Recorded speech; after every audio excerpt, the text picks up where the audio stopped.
cái này nó vậy hả? Hai, Bùi Thị Quý xin thân ái chào tất cả quý vị và các bạn. Thân chúc quý vị và các bạn một buổi chiều an vui và như ý nhé. Còn tất cả các bạn ở nước ngoài thì mình xin chúc các bạn có một ngày mới bình an, hạnh phúc và vạn sự cát tường như ý nhé. Hôm nay thì chúng ta chia sẻ với nhau là cái Tết 2020 rồi, sao các nàng dâu không về quê ngoại đón Tết nha. Thì các bạn cũng biết rằng bây giờ là cái thế kỷ 20 rồi, thì không còn cái cảnh như ngày xưa mà mỗi lần Tết đến thì tất cả nàng dâu đều phải nhớ thương, nén lòng ở nhà chồng và nhớ thương cha mẹ mình. Thì mình thuộc cái lứa tuổi trước, thì các bạn biết không, thì lúc đó thì cha mẹ thì không cho chồng xa đâu, sợ không có được về, sợ không có được về thăm Tết. Tại vì những người xưa, cái phong tục xưa đó, thì tất cả các chị em phụ nữ lấy chồng là phải theo chồng và thuộc về gia đình chồng các bạn. Thật ra Tết nhất tất cả đều phải ở nhà chồng phụng dưỡng, chứ không có về nhà cha mẹ của mình. Đó cũng là một cái là đáng buồn cho cái thế hệ trước. Nhưng mà mình được cái may mắn là mình không có lấy chồng xa, chồng cũng gần. Thành ra cứ mỗi độ Tết đến, sau khi phải lo việc cũng vậy, cũng chạy tới chạy lui, chạy về nhà nội rồi lại chạy về nhà ngoại, cứ chạy đi giữa hai nhà. Và mình thấy là cuộc đời rất là hạnh phúc khi mình được có chồng gần. Thì bây giờ thì thế hệ bây giờ nó đã đổi mới rất là nhiều. Dầu các bạn có ở xa bao nhiêu thì chúng ta cũng có thể bàn xếp với gia đình để mà hai vợ chồng năm nay ăn Tết nhà mình, nhà nội, thì sang năm ăn Tết nhà ngoại, để cho trọn vẹn tất cả cái niềm vui của người phụ nữ mình, các bạn trẻ nhé. Bây giờ không có tất bật, mình thấy cái không khí Tết bây giờ vẫn chưa có tất bật như ngày xưa. Ngày xưa giờ này đó các bạn biết không, rất là trộn rộn, từ đường xá buôn bán, tất cả một cái gì nó tạo nên một cái không khí hừng hực lửa, chứ không phải như bây giờ. Thì mình thấy nó rất là yên ắng. Tại sao như thế?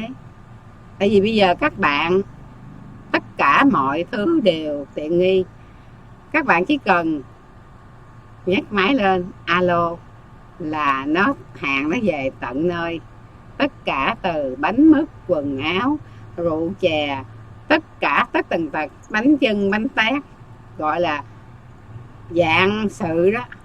Chỉ cần nhấc cái máy lên là mình sẽ có tất cả. Thành ra các bạn để thời gian đó các bạn đi làm việc, để mà đến khi mà cận rồi thì các bạn mới dành thời gian đó rằng mà lo cho cái vụ ăn uống Tết nhất trong gia đình.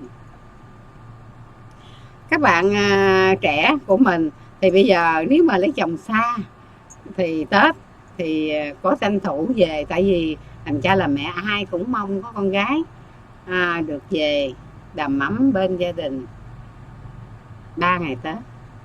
Thì chúng ta tùy theo cái hoàn cảnh thì chúng ta bàn với nhau. Các bạn có thể bàn với ông xã và bàn với, nếu mà ở chung với gia đình chồng. Thì mình nghĩ bây giờ thì cái thời đại nó cũng thay đổi, thành ra cái nét cổ truyền ngày xưa nó cũng phải thay đổi theo để mà thích nghi cuộc sống này. Thì các bạn vẫn về, vẫn bàn với gia đình, vẫn xin phép cha mẹ chồng để mình có thể là Tết năm nay mình ở nhà chồng, và Tết năm sau thì mình về gia đình mình.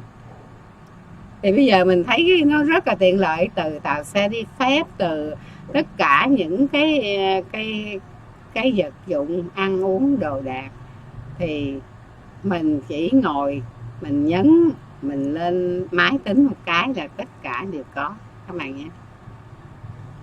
Thì mình thấy rằng xin chào Xin chào Minh Châu Bùi, chào Mai Ranh TV, chào Việt Nam Du Hí. Buồn lắm cô, mỗi lần Tết đến nhớ ngoại lắm. Việt Nam Du Hí ơi, 4.0 bây giờ gọi là có ngay sướng thật. Và các bạn không phải buồn nữa, các bạn hãy mạnh dạn lên.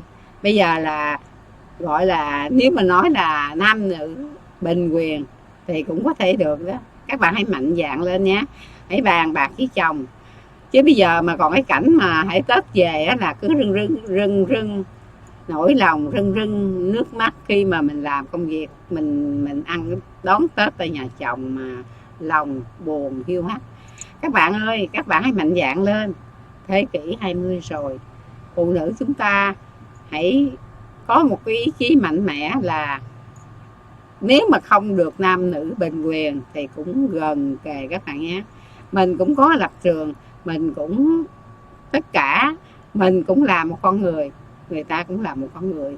Bây giờ thì mình tin rằng những cái xưa cũ thì nó cũng lùi dần dần vào dĩ dãn để mà nhường lại cái hiện đại, cái văn minh. Thì bây giờ thời buổi 4.0 rồi các bạn nhé. Các bà mẹ chồng mà cổ truyền, mình nghĩ bây giờ rất là thương cảm con dâu, không như ngày xưa nữa đâu. Tại vì buổi sáng là mình có đi tập thể dục thì cũng có gặp tất cả những bạn bè của mình, cũng lứa tuổi của mình. Thì bây giờ các bạn ấy cũng có cùng chung quan điểm với mình, cũng cùng chung là cái ý nghĩ như vậy. Thì cho con dâu được về quê ngoại ăn Tết. Nếu mà ở nhà gần thì có thể mình ăn Tết mùng 1 ở nhà nội, mùng 2 chạy về nhà ngoại, cứ chạy về giữa hai nhà. Mối cái thông gia nó bền chặt, và tình nghĩa trong gia đình đôi bên nó cũng vẹn toàn các bạn. Mình thấy rằng cái cuộc sống quanh năm mình đã là vất vả, mình đã phụng dưỡng lo lắng cho gia đình chồng, thì cái Tết là cái mình nên dành cái thời gian, cái tâm trí, cái trái tim của mình trao về mẹ ruột một chút các bạn nhé. Tại vì làm cha làm mẹ, giàu gái hay trai, thì người phụ nữ cũng đều có một cái chung, cái quan niệm là thương yêu, chăm sóc, đùm bọc. Thì cái quan hệ tình cha mẹ chồng với nàng dâu, mình thấy ngày càng thêm khắng khích, ngày càng thêm bền chặt, chứ không như ngày xưa mà phải xét nét con dâu từng lời ăn tiếng nói, từng cử chỉ hành động. Bây giờ thì mình thấy cái đó nó đã xa rồi, xưa rồi. Bây giờ mình thấy rất là thoáng. Kể cả có những con dâu xem mẹ chồng hay mẹ chồng xem con dâu là bạn thân thiết, có gì tâm sự, có gì hỏi han, có gì là chia sẻ với nhau. Rất là hay các bạn, rất là hay, một tình cảm tuyệt vời giữa mẹ chồng và nàng dâu. Mình lớn rồi, ngày xưa mình cũng làm dâu, thì nhà gần cứ chạy đi chạy về giữa hai nhà. Thì ở bên cha mẹ có cái gì thì đem qua biếu cha mẹ chồng, cái cha mẹ chồng có cái gì thì cũng lại đem qua biếu cha mẹ mình. Cái tình nghĩa rất khắng khích. Và con rể thì cũng hiếu thảo, và con dâu thì cũng ngoan hiền. Thì chúng mình kết nối cho đến nay 40 mấy năm, sống cùng nhau 40 mấy năm. Và bây giờ cha mẹ chồng mình cũng mất, và cha mẹ ruột mình cũng mất. Bây giờ chỉ có đôi vợ chồng sống với nhau, con cái nó có gia đình rồi thì đã ra riêng. Hạnh phúc của chúng thì cũng để cho chúng tự quyết định. Ngày Tư ngày Tết đó, nếu con dâu muốn đi về quê mình cùng đi về ăn Tết với gia đình mình cũng vui vẻ. Và nếu mà con dâu muốn về nhà ngoại ăn Tết thì cũng vui vẻ thôi. Tại vì sao? Tại vì mình cũng là phụ nữ, mình cũng biết, mình cũng hiểu cái tâm trạng. Mình cứ hãy để cho con dâu mình thoải mái, thì những cái lo lắng của con dâu mình, những cái tôn trọng, cái lòng quý mến kính trọng mình, nó sẽ tăng lên thôi các bạn. Mình bây giờ thì thời đại này mình thấy là rất là tuyệt vời. Tại vì mình già thì mình cũng có cái lối sống riêng, tốt nhất thì mình nên để cho con dâu thoải mái. Rồi mình còn có cháu mình thì nó chạy tới chạy lui, đó cũng là một hạnh phúc. Mà nếu mà con dâu ở xa, có thể là năm nay không về được thì mình cũng vui vẻ. Bây giờ điện thoại thăm viếng nó rất là tiện lợi, không có gì là phải gò bó, phải là nó làm cho chạnh lòng mình. Đau mình cái buồn nhất của người con gái mà khi mà đi lấy chồng, mà nhất là lấy chồng xa, người ta nói là chim kêu dượng hú biết nhà mẹ đâu. Tức là má ơi đừng gả con xa, chim kêu dượng hú biết nhà má đâu. Là ngày xưa người con gái mà xuất giá theo chồng rồi là có nhiều khi là bao nhiêu năm trời không có được về nhà cha mẹ mình. Nhưng mà ngày nay mình thấy mừng là tất cả các bà mẹ chồng rất là hiểu cái đạo làm dâu con, và rất là tự tại để cho con dâu nó được trọn phần hiếu thảo. Bạn cứ nghĩ đi, con dâu nó không hiếu thảo, nó không có thương nhớ cha mẹ, nó không có quyến luyến, nó không có yêu thương cha mẹ ruột thì làm sao mình là mẹ chồng, làm sao con mình nó thương yêu cho được. Thành ra cái việc mà nó kết nối với con dâu, hãy để cho con dâu cha mẹ bệnh hoạn cứ về, cha mẹ ốm đau cứ về, để cho cái người con dâu nó sẽ nghĩ đến mình chứ. Rồi khi mà mình có bệnh hoạn hay là gì thì con mình nó hầu hạ, thì nó không có cái lòng, nó không buồn, gọi là cái lòng nó không có một chút cái gì là không có công bằng ở trong đó các bạn nhé. Mình cũng từng là mẹ chồng, mà mình cũng từng là nàng dâu, mình thấu hiểu. Thì mình cũng có những đứa bạn, thì sau khi mà nó tâm sự, thì những người già tâm sự với nhau, thì mình nói thôi bây giờ á, gọi là có con dâu thì chín bỏ làm 10. Hồi xưa mình có làm dâu rồi, mình biết rồi, thì hãy thương yêu con dâu, hãy đùm bọc nó, và hãy xem nó như ruột thịt, xem nó như con gái của mình. Mình cũng có con gái cũng đi làm dâu xa, thì những cái tình yêu thương, nghĩa là mình gieo nhân nào mình hãy gặp quả nấy. Mình bây giờ con dâu là con của mình đó các bạn, con dâu chính thật mẹ cha mua về. Thì con gái thì ở chồng xa, mình đối xử với con dâu như thế nào thì con đứa con gái sẽ được đền đáp như thế đấy, mình tin như vậy. Rồi các bạn biết không, có những cái mối liên hệ giữa mẹ chồng nàng dâu bây giờ rất là tốt đẹp các bạn à, rất là tốt đẹp. Mình cũng có thấy anh chị mình, cũng có những cái ông anh rể của mình cũng có gia trưởng, cũng bắt con dâu phải khuôn phép, phải này nọ, phải ăn sao, phải này nọ. Nhưng bây giờ thì sau khi mình nói thì anh ấy đã thay đổi rất là nhiều. Thì bây giờ thì nguyên một cái gia đình đoàn tụ rộn rã tiếng cười, không có còn những cái cảnh mà khép nép như ngày xưa nữa các bạn. Đó là một cái dịp rất là mừng để cho các nàng dâu bây giờ xin hãy mạnh dạn, hãy nói lên cái quan điểm của mình đối với nhà chồng các bạn nhé.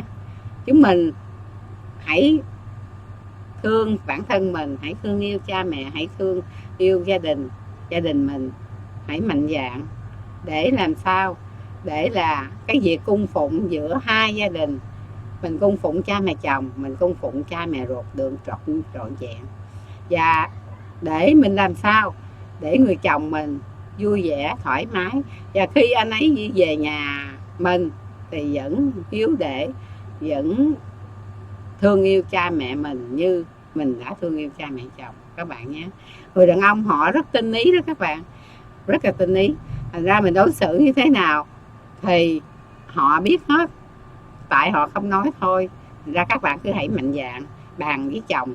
Bây giờ thế kỷ 20 rồi, mình không còn phải e dè, không phải còn những cái cảnh như ngày xưa nữa. Các bạn trẻ nè, mình đã trải qua cái thời gian đó. Bây giờ mình mong các bạn hãy vui vẻ, hãy nói lên cái ý kiến của mình để chồng hiểu, và hai vợ chồng cùng nhau mà lo cho gia đình hai bên được trọn vẹn. Bây giờ thì mình xin có đôi lời để mà chia sẻ với các bạn nha. Việt Nam Du Hí nè, thời buổi này mẹ chồng cũng không khó khăn lắm, chỉ còn cái tư duy của chồng còn ích kỷ lắm cô. Cái vụ này thì mình phải nói lên cái chánh kiến của mình không, cô nghĩ rằng không có một ông chồng nào mà ích kỷ. Tại sao? Tại vì á, khi mà mình có con có cái, các bạn nữ hãy mạnh dạn nói rằng mai mốt anh có thương con không, anh thương con đúng không, thì mai mốt anh hãy đối xử như thế nào để đứa con gái anh mai mốt nó có chồng, nó cũng về, nó không được cho chồng thương yêu, và nó cũng được ngày tư ngày Tết cũng được đến với vợ chồng mình. Các bạn hãy nhỏ nhẹ và các bạn phân tích, và các bạn có con mà các bạn hãy nói cho chồng hiểu những điều đó, thì mình tin rằng mấy ông chồng không có còn ích kỷ nữa đâu. Bây giờ thời đại này rồi. Việt Nam Du Hí á, Mai Rên thì chia sẻ rằng ngày xưa đã rất xưa, ngày nay thì dễ thở hơn. Con thấy có nhiều gia đình cứ nằm bên ngoài, nằm về bên ngoại. Đúng rồi đó Mai Rên, tại vì cô cũng nghĩ như vậy. Mình cứ chia đồng đều như vậy là ok, không có bên nào trách hơn bên nào cả con hả. Rồi thế nào cũng bàn vụ này, nhưng lúc nào con cũng thua là sao?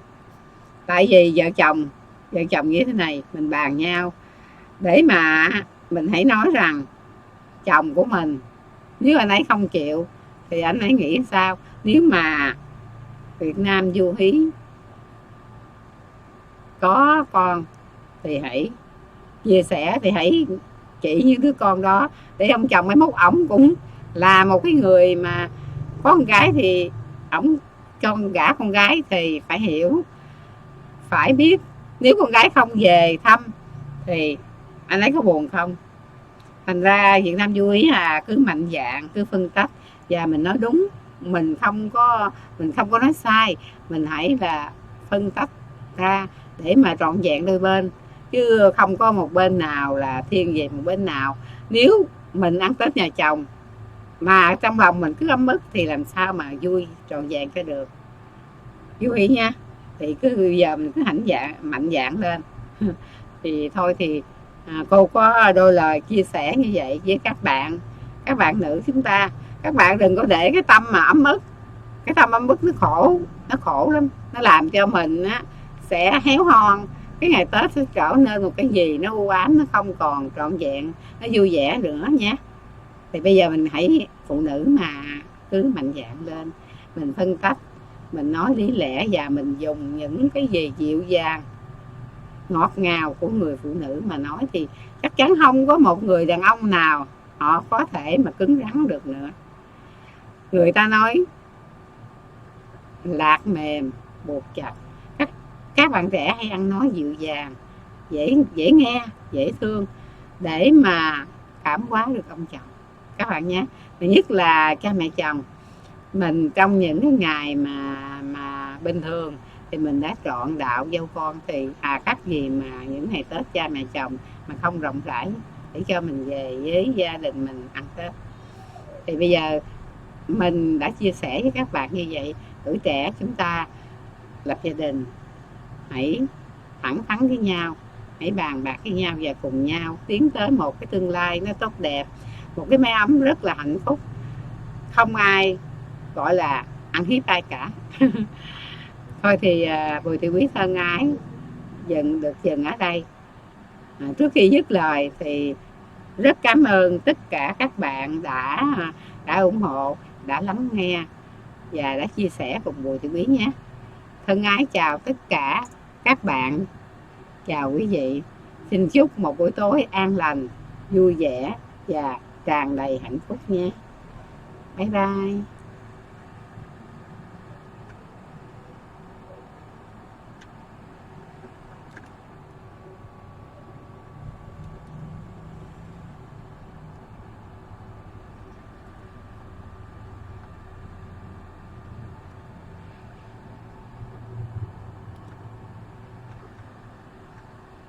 Ừ.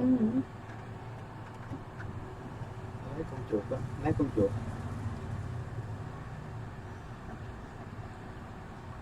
Bấm bấm bấm kết thúc.